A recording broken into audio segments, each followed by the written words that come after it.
কি হয়েছে?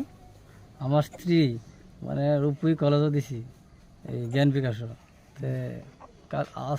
আজকের রাত 11 বাজাত মানে এই ঘরতে নাই গিয়া মানে বিছায় পাইছি না।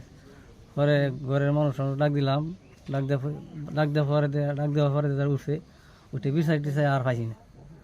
পাইছি না যখন যে থানাত গিয়ে একটা এজাহার দিছি। আত্মীয়র ঘরতো যোগাযোগ করেছে না নাই? যোগাযোগ পোৱা নাই, ক'তো পোৱা নাই ন? না কোনো পাওয়া নাই।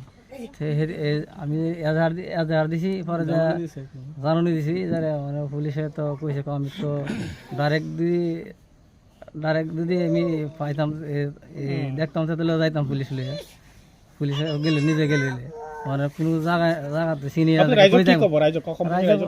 রাইজা মানে রাইজর লগত কৈছো তো এনেকুৱা ঘটনা ৰাইজৰ লগত মানে এইটো কথা মই কৈ আছোঁ, যদি কোনোবা পাই থাকে তো আমাক জনাই দিব, মই ফোন নম্বৰ দিম, মই লৈ আহিম। ঠিক আছে।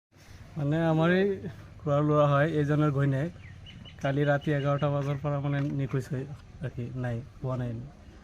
স্কুলত পঢ়ি আছে। এতিয়া ধৰক বহুত বিচাৰিছোঁ, থানাতো কিবা এটা জাননী দিছোঁ, পোৱা নাই। ক'ত পঢ়ি আছিলে? এই ৰূপপুৰি জ্ঞান বিকাশ। স্কুলৰ পৰা গৈছে নে ঘৰৰ পৰা? ঘৰৰ পৰা গৈছে ৰাতি 11টা বজাত। এনে বোৱাৰীজনীৰ নাম কি?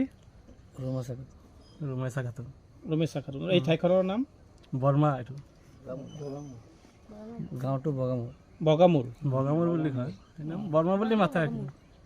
বগামুৰ। বগামুৰ। এতিয়া আপুনি ৰাইজক কি আহ্বান জনাব?